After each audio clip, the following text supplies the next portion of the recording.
Shepherding Chaos, the Retail 247 podcast. Embracing change in the world of retail tech. Hello, my name is Martin Schofield. I am the founder and CEO of Retail 247, a retail-focused technology change and solution company. Welcome to the first episode of Shepherding Chaos, a light-hearted but hopefully thought-provoking look at the issues and challenges in the world of retail technology. So, before we start, why Shepherding Chaos? The title is not meant to be insulting. This is, after all, my industry, and I've been part of it for the last 35 years. I've seen the ups and downs, the successes and the failures, and I've had fun along the way. I have, however, come to believe that retail is, by its very nature, relatively chaotic, always looking for the next opportunity, the pot of gold at the end of the rainbow, and never really having the chance to go back to put a manageable framework around often tactical solutions. Leadership, therefore, in my opinion, takes on the role of shepherding, having a clear end game in sight, but getting there by nudging and guiding, and most importantly, by being prepared to course correct on a regular basis. Today, I'm joined by Alan Morris, one of the original founders of Retail Assist, and now a non-exec director of Retail 247. Alan, I thought we'd kick off the first episode with a look at why so many technology projects fail, why expectations are rarely met, and how we could and should do better. I guess I've seen for the last 4 months since March that change is unpredictable. Change is a constant that we've seen increase in pace, and frankly, I can only see it continuing. Customers are also driving that change, how they are prepared to go into a retail environment, what safety measures they expect to be in place, and really retailers are trying to keep ahead of that curve. So Alan, what have you seen over the last few months? How have you seen the pace of change move? I believe that the only constant in retail, certainly in my career, has been the only constant has been change. Every role I've ever had and every company I've ever been involved with exists purely because of change. If nothing changed, then it would just be a maintenance job. Absolutely. Obviously, over the last 4 months during the COVID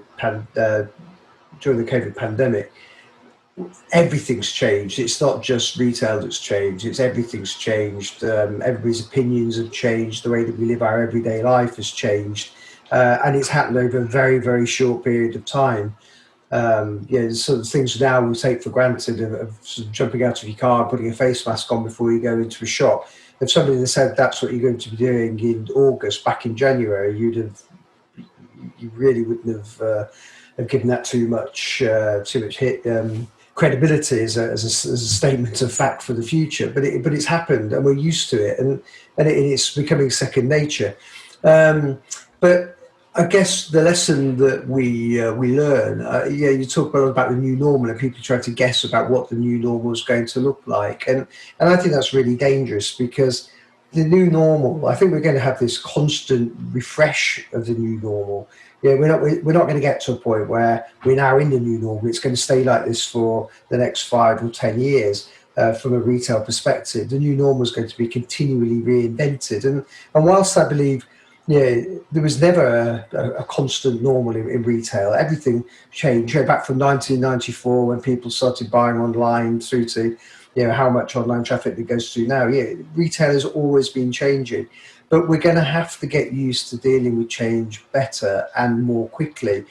We've tried our best as technologists in the past to accommodate change. When a retailer has an idea about wanting to do something, we've done projects that try to fill the gap between what was needed and what you've actually got as quickly as possible. And I guess going back to the title of this podcast, Shepherding Chaos, sometimes that's felt a little bit chaotic. Well, we're going to have to find a way of which we could onboard change more quickly and more effectively, with the mindset knowing that we're not going to get through a project and then find we've got a period of calm on the other end of it, because it's going to be a perpetual motion. It's going to be like, if you compare it to a lift, it's a paternoster. It never stops. It's just, it just arrives at the floor, then it moves on. And if you don't get on, you miss it. And if you don't get off, you stay on. And we've got to we've got to find ways of working which improve that. Indeed. And I guess my only comment to that is we've said that a lot over our careers. We've constantly looked at the way to deliver projects better, and yet here we are, X decades later, talking about why projects fail and why we never meet the expectation of the users we're trying to deliver to. Yeah, well, I think there's a few reasons for that. In terms of the expectation level, why we don't meet the expectation level.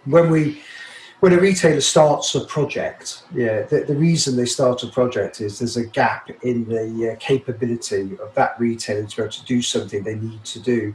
So, there's the whole setting of the expectation about what we're going to do. So the expectation goes very high at the beginning of the project about what's going to be delivered. And then over the project life cycle, that expectation is chipped away at, because we get to the point where we do discovery and we find that actually in that respect maybe the expectation goes up because we find other things that we want to do, and then we start to get into the nitty-gritty of the project. We start doing the project planning. We look at how much time we've got and how much money we've got, and maybe we have to cut back a little bit on what that expectation on what we're going to deliver just to fit it in. And then we go through the first phase of development and we realise that actually it's a little bit tougher than it was. So we reduce the scope of the deliverable. And then every step through the project somehow reduces the scope of the deliverable until we get to near the end and we go into the implementation phase and we talk about, well, what can we get implemented now with the budget we've got and the time we've got left? And again, it gets reduced even further. So I think whose fault do you think that, Alan, whose fault do you think that is? This is the constant conundrum between the IT function and the user base, or the supplier and the customer. My personal view is that IT, done well, should be taking a lead in these matters, should be prepared to challenge the norm and talk about how things should be. Users have a relatively siloed view of their own domain, their own departments, and really a good IT function should take that, to use the cliched word, holistic view of end-to-end process. I think there's fault to be had on the both the project delivery side and the user side. And if I come to the project delivery side first, technology, the technology department, the IT department are probably the area of the business who are most likely to be experienced in project management. So therefore, in all aspects of project management. So technically, we should be able to deliver a project within time and within budget. Yeah, but it's the expectation and the scope of that project we're talking about. I guess my response to that is that people don't always know what they want until they see what they can have. Well, I think that's that's the point I was going to come to. It's very hard to, as a business analyst, I know because I was one, to actually find out exactly what the users want when actually they don't really know what they want. And that might sound, some people would argue with that and say, well, we do know what we want, but actually you don't know specifically what you want. But actually the IT and nor do they know the capabilities of technology and what technology can deliver. So that's our job, I guess. I think that's part of the way that IT departments fail is we don't always. We tend to we receive information. We don't necessarily give a great deal out. So we don't challenge user requirements enough. We don't give a broader view about what's going on in the market enough. We don't give our opinion, because given the fact that the IT department does have a holistic view of the business, of all the areas of the process, probably one area of the business that actually understands how the whole thing links together, but we don't challenge what we're being asked of enough. But I think there's also another point here, and I think this is something that's probably more is increasingly relevant, that when you ask somebody for a requirement for a large-scale project, how on earth could they give you a set of requirements for a project that's going to be delivered in 12, 18 or 24 months' time, with any honesty to know that is what's going to be required at that point in the future? Things change.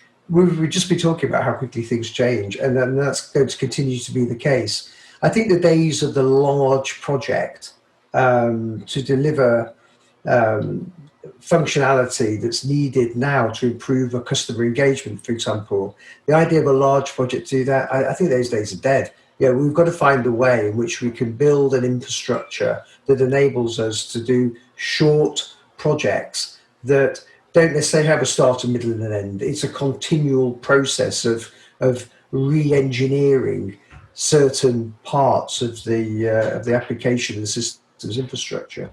Yeah, I can completely agree. I think I just add to that slightly in that the expectation I mentioned earlier of user-driven functionality, I suppose, what payment app or client's app the mass populace is using at any one time almost drives the need for technology adoption.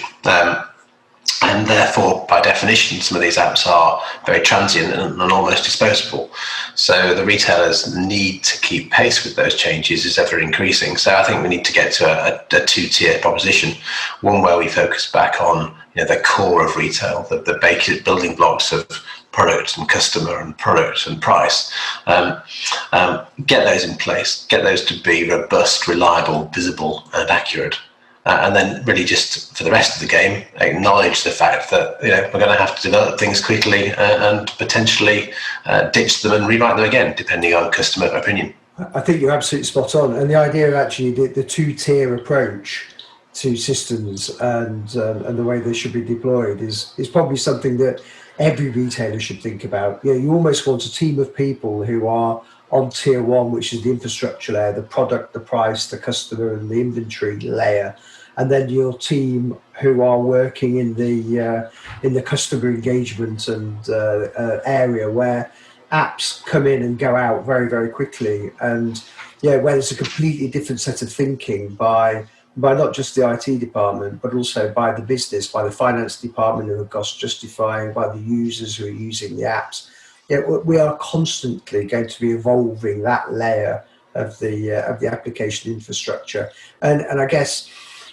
That brings us on to we really should discuss this in another podcast. The difference between best of breed and all-in-one solutions. Because in my opinion, and I say I'm not suggesting we discuss this now because this is a very meaty topic and slightly different from where we're going. But this type of two-tier approach to systems management, systems deployment, is actually lends itself more to best of breed, where you really do have the infrastructure provided, but then on top of that, you will use applications from sometimes some very small vendors that make a very big difference for a very short period of time. So, So Martin, we've just been talking about the fact that things don't work, and I think one thing I've got slightly frustrated with during the last 4 months is the number of people who just keep saying that's not working, that's not working, that's not working, and it's constant stream of that doesn't work, that doesn't work. What I haven't seen so much of is people who say, well, what about that? What about trying this? What about trying that? So, given what we've just said doesn't work, what, in your opinion, with your experience, if you were now back on the retail side, how would you structure your IT department or your business to accommodate change and deal with projects better? Multiple questions in there, Alan. Thanks. I guess looking back, and I do think about this sometimes, where my successes have been and where I was going to use the word failures, but where the ones that are less successful have been, are where we have maybe subconsciously, but we've acknowledged that the delivery of a project is very flexible. And in a retail world, we can just try things, we can get things done. So, for example, in the 90s, we delivered the wedding gift solution for Debenhams. The first time we'd used customer-facing kiosks, the first time we'd used customer self-scan. And these things evolved as the project developed. We didn't set out and spec them to the nth degree before we started. We delivered a pilot, we trialed it in a store, we looked at how customers interacted with those solutions, and we changed and we thought on our feet. And I guess retail versus other industries allows us to do that. I mean, you couldn't do it if you're building this, a rocket or the space shuttle, but in retail, we can try things if we've got an infrastructure in place that allows us to do so. So that's one thing I'd do. I'd make sure that we acknowledge that projects are flexible. I wouldn't over-govern them. the word governance, to a certain extent, I found quite hard. I prefer to operate with a framework that acknowledges that things change. Governance just implies lots of meetings and lots of talking, and there's a sort of comfort blanket going on that says if we're talking and we've got 20 people in a room, then the project must be on track. We can wave a Gantt chart around and everything's fine. And in reality, it's not, because you've got, as you said earlier, a proportion of the users who don't like change anyway, who've already decided that what we're going to deliver isn't going to meet their needs. And we've got a customer community, our end customers, who have probably moved on to the next app and have probably moved on to the next exciting thing that some of the retailers are offering. So I guess the projects, in summary, that have been successful in my career have been those that have evolved rather than strictly and robustly delivered. Yeah. So I think, going back to your point you made earlier, it's about incremental change, small chunks that are manageable, rapidly deliverable, and it can be got out there and field tested. Now, to support that, I think you asked me how I'd look at an IT function. I got a couple of views on that. You get some IT functions that are basically the people that fix the PCs, that make the network operate and tell you to reboot your PC. Now, that's a vital role, but equally what we're talking about here is a business embracing IT function. And you have to be prepared to take that holistic view to acknowledge the fact that you're one of the few departments that understands how the business operates end to end. Actually, ticking myself off there. I hate the phrase IT and the business. IT is fundamentally part of the business and increasingly so. But we are one of the functions that, done correctly, could see all business functions and how they interoperate. Therefore, why wouldn't you be prepared to challenge and put in place thoughts for how the business can expand?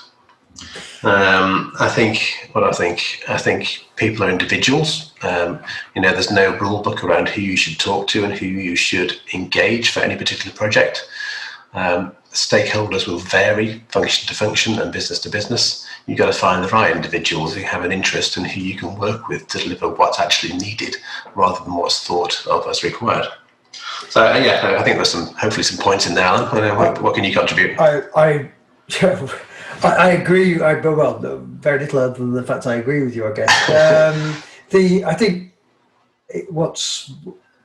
you alluded to this, and it's certainly something that I felt, is that people see IT and the business. The business talk about the business as one community, and IT is almost an extension of that. And actually, the IT department talks about itself as the IT department and the business, or whatever the IT department decides to. And I guess that can be viewed as being subservient or being aloof, one of the two, and both are equally bad. In my first role at Foster's, the IT department was a big building in Solihull. The IT department was the end of a half a mile long concrete corridor that couldn't be further away from the business.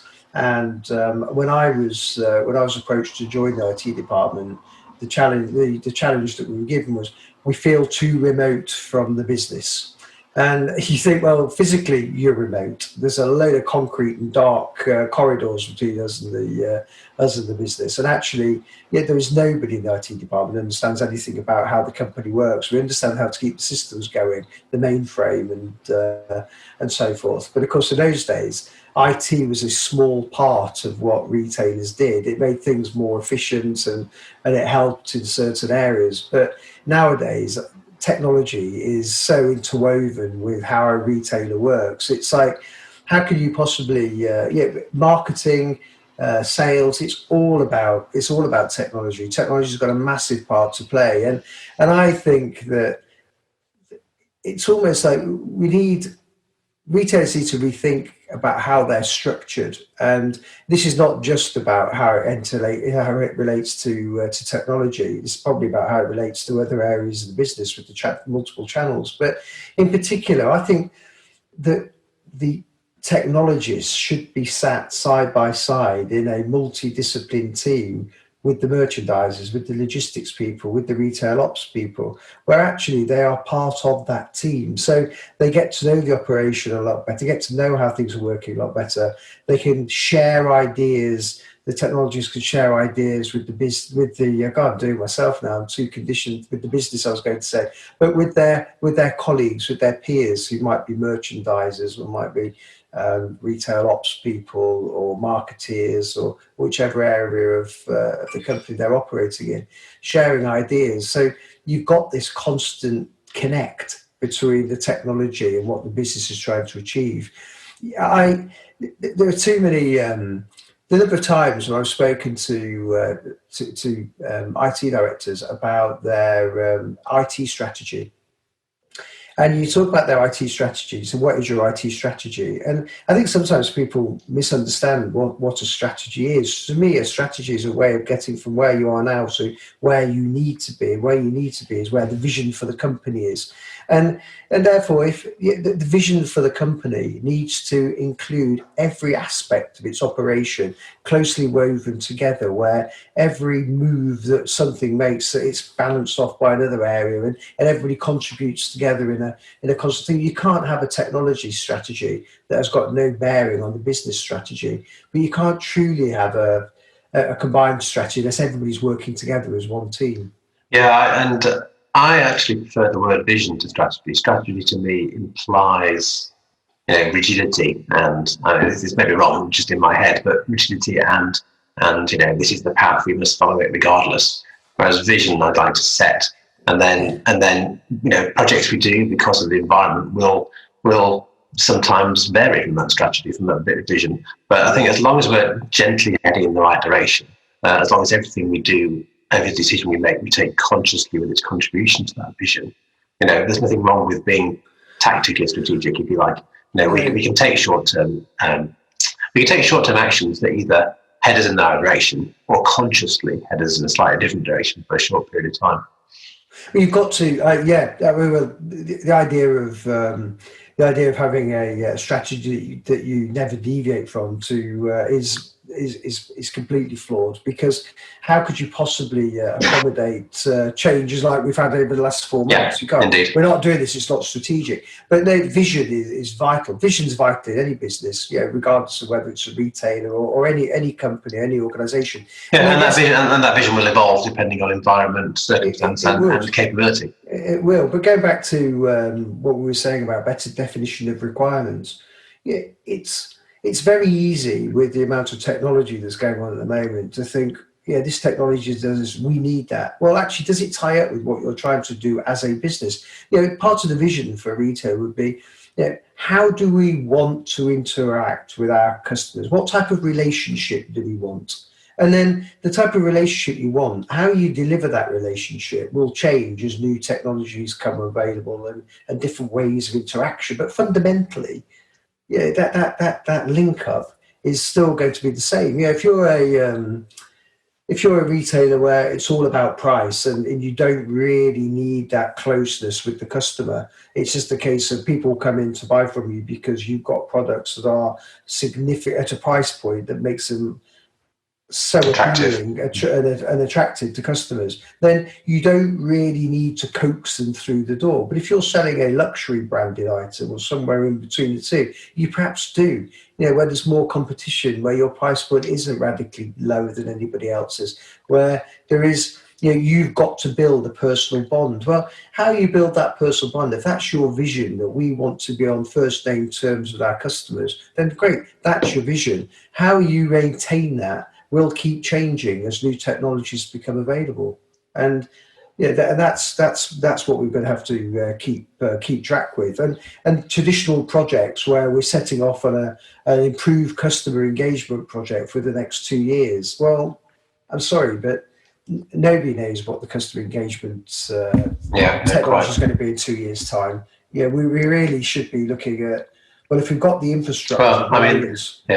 The mere fact we're doing this, our first podcast via Zoom, and I apologise to the audience for the potential poor quality of the audio. The fact that we're second nature to use Zoom for most of our daily meetings and indeed for this recording, it's very indicative of current life. Yeah, the future's inventing itself before us, isn't it? Really, we can't.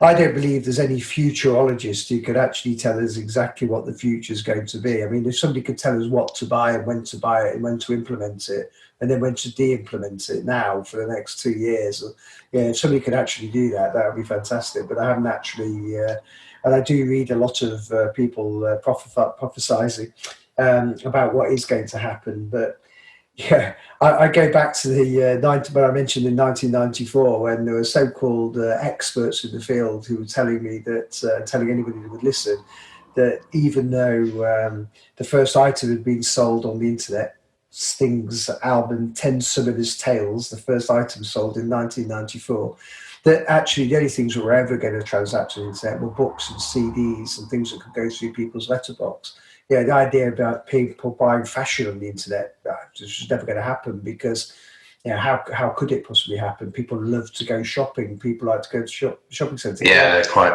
It's easy to say that 1994 was a long time ago, and I guess, for people over the age of 30, it probably does seem like a long time ago, but it isn't that long ago. And you look at the degree of change that's taken place. So I think we've got to stop trying to second guess what the technologies are and sort of saying, is our technology future-proofed? And say more, how are we dealing with change? Is how we're dealing with change future-proof? And I don't just mean let's find a new project management methodology, because one project management methodology is pretty much the same as the others. I mean, some of them are, agile I've been through several. They're good, they can prototype and so forth, but actually we need to find a different way. It's not necessarily the project delivery mechanism that's always wrong. It's actually how we get to the point of actually having something to deliver. And where there's a misunderstanding about what the requirement is, or a misunderstanding about what the deliverable was going to be. It's an attitude and approach, isn't it? It's an attitude and approach. It's an embracing of change.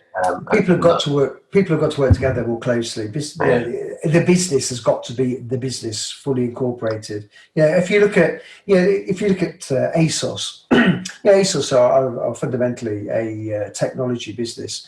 Without technology, they wouldn't exist. They just have to retail around the technology platform. Ocado, the same. Boohoo, the same. But traditional retail still has got this thing about technology being on a separate island to the business. We've got to break that down. Everybody's got to live on the same island together. Yeah, let's go back. We talked briefly early on about long-term projects, ERP delivery projects, if you like. ERP is often a good solution if you're starting from scratch or you've got an opportunity for a complete overhaul. But I've seen so many sort of alleged upgrade projects or new vision projects that are going to do this end-to-end ERP delivery. The project plan is slated for years and measured in years, and inevitably they come crashing down sometime during that process. Now, it's my belief that anything measured in years is just too long these days, and inevitably too expensive. Retailers have to get value and have to keep pace with the change that's going on around them. We've definitely both. I know we have. We've both been involved in projects that have been over multiple years, and did they succeed or did they fail? Well, we work in an industry that loves giving itself awards, and we've seen awards won where projects have been delivered on time and within budget. But actually, to be honest, it doesn't really. On time and in budget is almost a hygiene factor, a given that if you're going to say it's going to take this long and this is the budget, then that's what you should deliver. But really, the acid test for me is, did it deliver the benefit? I remember when I first was in training, and we did the cost benefits analysis. It's going to cost this much, but it's going to make this much every year. So after year 2, it's paid for itself, and it starts to reap massive dividends in years 4, 5, and 6. Well, those days are gone completely, because there's nothing we can implement today that's going to be still here in 6 years.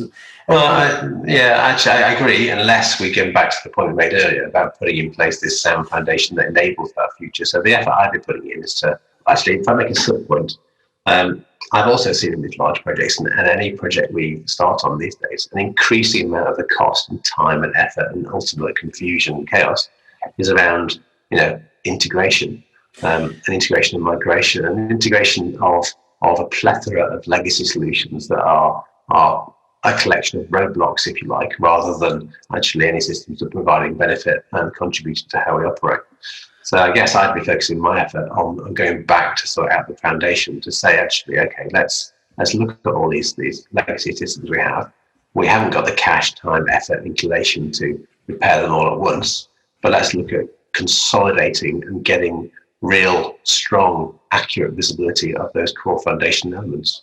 I think if those core foundation elements, and it was mentioned before, but the product, the price, the customer, and the inventory, if you don't get those right, then the customer engagement apps that will sit on the top that are supposed to provide the real fizz to the proposition won't, because it's all very well saying we've got an app here that the customer can download, and we've got a clienteling device that we can chat to the customer about the products they want to buy. But actually, if the product descriptions are wrong, the prices are wrong, the inventory is wrong, and we've got the customer's name wrong, then to be fair, it's absolutely a pointless exercise. There's no we talk about omni-channel.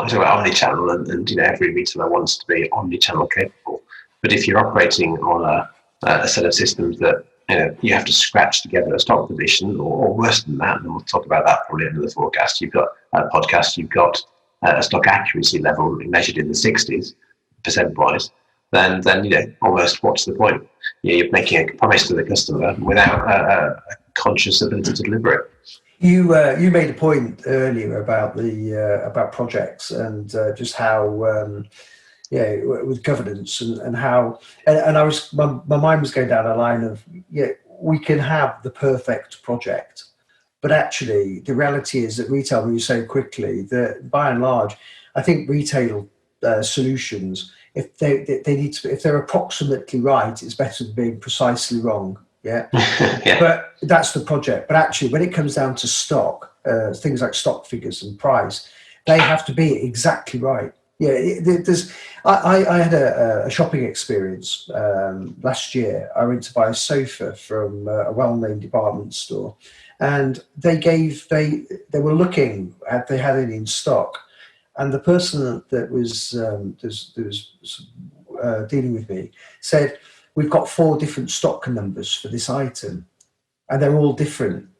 And I said, "Well, which one's right?" And she said, "I don't know which one's right." She said, "I'll put through the order on the first one and see what happens." And it came up and said, "We can't fulfill the order." By the time she got to the third one, they said, "We can fulfill the order."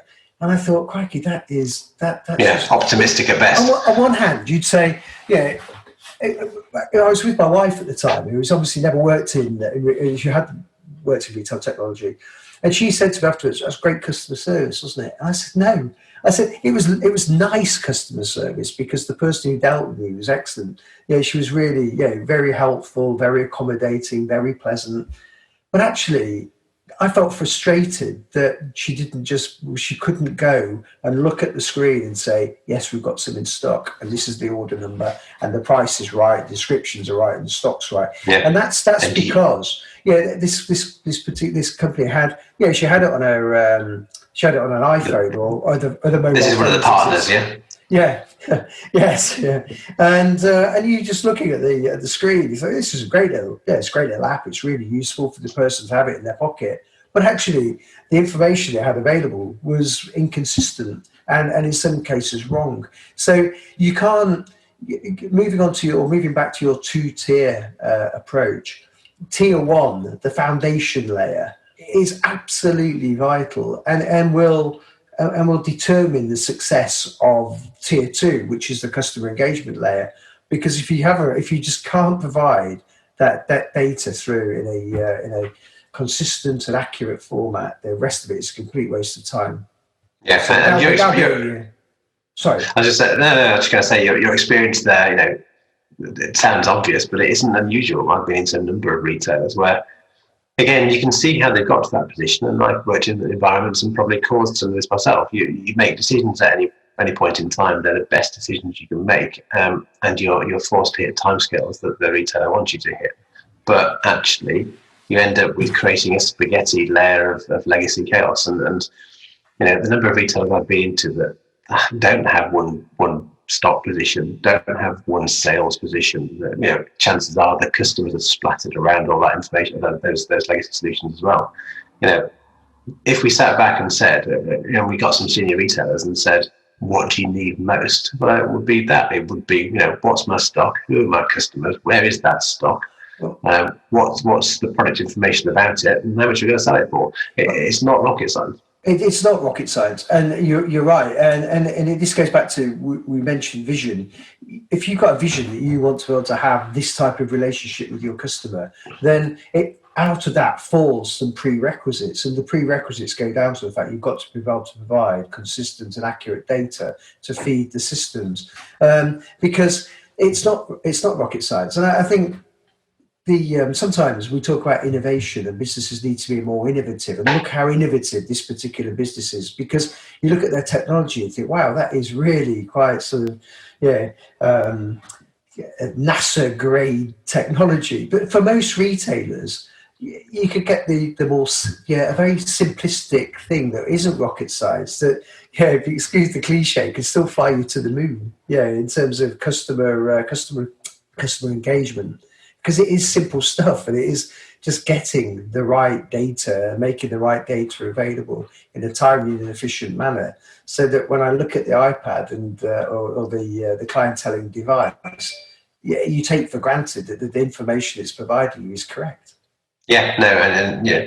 Customer service is about offering and making customer promise. You can't make customer promise when you don't have the information to make that promise with.